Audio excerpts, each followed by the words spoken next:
नमस्ते दोस्तों, welcome to the ज्ञान इलेक्ट्रिकल।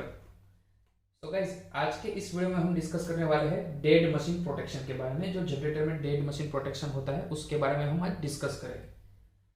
तो गाइस, जो ये प्रोटेक्शन है, डेड मशीन प्रोटेक्शन, वो तभी लाइन में होता है जब आपका मशीन है, आपका ये जनरेटर है, वो ऑफ कंडीशन में है, यानी कि जब सर्विस में नहीं है उस टाइम पे ही ये जो प्रोटेक्शन है वो डेड मशीन प्रोटेक्शन लाइन में रहेगा। सो गाइस, तो चलो देखते हैं कि हम पहले देखते हैं कि डेड मशीन प्रोटेक्शन रखने की रिक्वायरमेंट क्यों है। तो गाइस, अगर ये प्रोटेक्शन नहीं होगा तो फिर क्या होगा। पहले तो मैं गाइस आपको ये बोलना चाहता हूँ कि मैंने इसके आगे एक वीडियो बनाया है कि भाई जो इलेक्ट्रिकल लेआउट हो पावर प्लांट, जो आपने अभी तक नहीं देखा है तो वो देख लीजिए, क्योंकि ये जो सिंगल लाइन डायग्राम आपको यहाँ पे दिख रहा है वो मैंने उसमें पूरा एक्सप्लेन किया है कि ये जो जीटी है, ये यूएटी है और ये आईसीटी, उसका फंक्शन क्या है और क्यों हमने ऐसे ये लेआउट को बनाया है। तो वो पूरा मैंने आपको आगे एक वीडियो अपलोड किया है। आपको यहाँ पे ऊपर आई बटन पे क्लिक करोगे तो वो वीडियो दिखेगा, तो वो भी आप वहाँ से देख सकते हैं। लेकिन वो सब मैं अभी ये वीडियो में कवर नहीं करूँगा, वरना ये वीडियो बहुत लंबा हो जाएगा। तो दोस्तों, सपोज हम समझते हैं डेड मशीन प्रोटेक्शन के बारे में। तो क्या होता है कि जब ये मशीन है वो ऑफ कंडीशन में है तभी ये प्रोटेक्शन लाइन में रहेगा। अब ये रखने की रीज़न क्या है, क्यों हमको ये प्रोटेक्शन लेना पड़ा जनरेटर के लिए, तो उसका मैं आपको पहले ऑब्जेक्टिव बताता हूँ। अब दोस्तों, जब ये जनरेटर ऑफ कंडीशन में है, जब ये रनिंग कंडीशन में नहीं है, तब दोस्तों क्या होगा कि ये तो ग्रिड है, ये ग्रिड तो लाइव होगी। वो फॉर एग्जांपल यहाँ पे हम 220 केवी की ग्रिड ले रहे हैं, तो वो ग्रिड में तो सप्लाई होगा।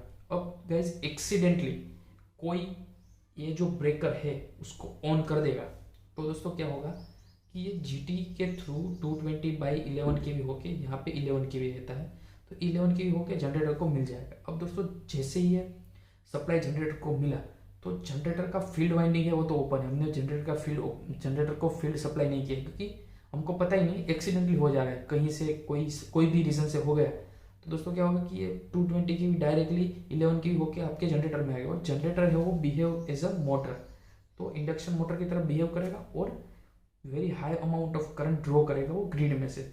मतलब कि 2 टाइम 3 टाइम्स 4 टाइम्स तक वो करंट ले सकता है, उसका जो रेटेड करंट है उससे। तो दोस्तों क्या होगा कि heavy amount of current flow होगा और वोल्टेज भी उस टाइम पे डीप आएगा, क्योंकि डायरेक्टली सडनली जनरेटर है वो मोटर की तरह बिहेव करेगा और वोल्टेज इतना ज़्यादा करंट ड्रॉ करेगा तो वोल्टेज भी थोड़े डाउन आएगी। तो एक कंडीशन होगा, उससे क्या होगा दोस्तों कि ग्रिड पे भी इम्पैक्ट पड़ सकता है, अनस्टेबल हो सकता है। और दूसरा, ग्रिड पे तो है ही, लेकिन जो मेन अपना मशीन है उस पर क्या इफेक्ट होगा दोस्तों कि मशीन है उसका जो बियरिंग रहता है वो sleeve bearing force oil cool bearing रहता है।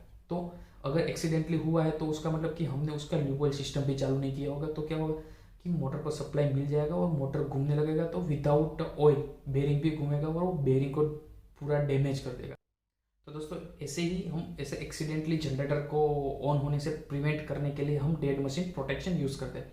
तो दोस्तों, अभी हमको देखना है कि कितने ब्रेकर है जिससे ये जनरेटर है वो एक्सीडेंटली एनर्जाइज हो सकता है। तो दोस्तों, एक तो मैंने आपको यहाँ पे दिखा दिया कि अब क्या होगा, 220 के भी लाइव है तो उससे क्या होगा, ये क्लोज हो जाएगा, ये ब्रेकर क्लोज हुआ एक्सीडेंटली तो जनरेटर को सप्लाई मिलेगा। और दूसरा दोस्तों क्या है कि दूसरा जो ब्रेकर है वो ये है, क्योंकि दोस्तों हमारी ये जो यूनिट ऑक्सिलरी बस है जहाँ से ऑक्सिलरी सप्लाई जाता होता हो गया पावर प्लांट में, वो तो लाइव होगी आईसीटी थ्रू। तो अब दोस्तों ये लाइव है वो एक्सीडेंटली ये भी यूएटी का भी ब्रेकर आपने क्लोज किया या किसी हिसाब से कोई ने कर दिया, तो भी क्या होगा कि ये 6.6 केवी टू 11 केवी होके आपके जनरेटर को मिलेगा और जनरेटर एक्सीडेंटली एनर्जाइज हो सकता है। तो ये जो दो ब्रेकर है वो एक्सीडेंटली जनरेटर को एनर्जाइज कर सकते हैं।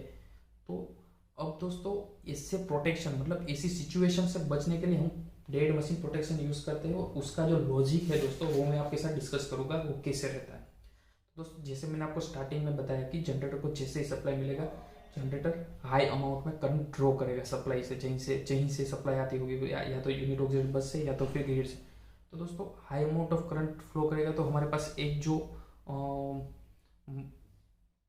इनपुट रहेगा वो रहेगा करंट का, मतलब कि जो रेटेड करंट है उससे 1.2 टाइम्स करंट अगर आपके जनरेटर को मिलता है तो रिले सेंस करेगी। और दूसरा साथ में दोस्तों डायरेक्ट एक दूसरा एक लॉजिक रहेगा कि वोल्टेज, अगर दोस्तों करंट भी इतना ज़्यादा ड्रॉ किया तो जैसे मैंने अभी आपको बताया कि करंट इतना ज़्यादा ड्रॉ करेगा तो वोल्टेज में भी थोड़ा डीप आएगा। तो दोस्तों वोल्टेज ये रहता है कि भाई 77 वोल्ट दोस्तों एक कौन सा पीटी का आउटपुट, मतलब 110 की जगह 77 वोल्ट मिलेगा उसको। इस मतलब कि फॉर एग्जांपल हमने यहाँ पे 11 केवी का जनरेटर लिया है तो 7.7 केवी होगा, तो 7.7 केवी होगा और 1.2 टाइम्स ऑफ रेटेड करंट होगा, तो फिर वो ट्रिप कमांड इश्यू कर देगी और अगेन ये ब्रेकर और ये ब्रेकर को ट्रिप करवा देगी। तो ऐसा लॉजिक डेड मशीन प्रोटेक्शन में लिया रहता है। और दोस्तों इसका मैंने जैसे आपको बताया कि मेन रीज़न क्या है दोस्तों, की मेन रीज़न यही है कि जनरेटर को एक्सीडेंटली जनरेटर ब्रेकर को क्लोज होने से, और यूएटी ब्रेकर एक्सीडेंटली अगर क्लोज होता है तो जनरेटर को ऐसी मतलब डेंजरस सिचुएशन से बचाने के लिए हम डेड मशीन प्रोटेक्शन जनरेटर में प्रोवाइड करते हैं। थैंक यू गाइस, होप आपको ये वीडियो अच्छा लगा हो। अगर आपको ये वीडियो अच्छा लगा है तो प्लीज़ लाइक कर दीजिए, अपने फ्रेंड्स के साथ शेयर कीजिए वीडियो, और अभी तक हमारा यूट्यूब चैनल सब्सक्राइब नहीं किया है तो सब्सक्राइब कर लीजिए। मैं ऐसे इंटरेस्टिंग टॉपिक आपके लिए लाता रहूँगा। Thank you guys, see you in next video.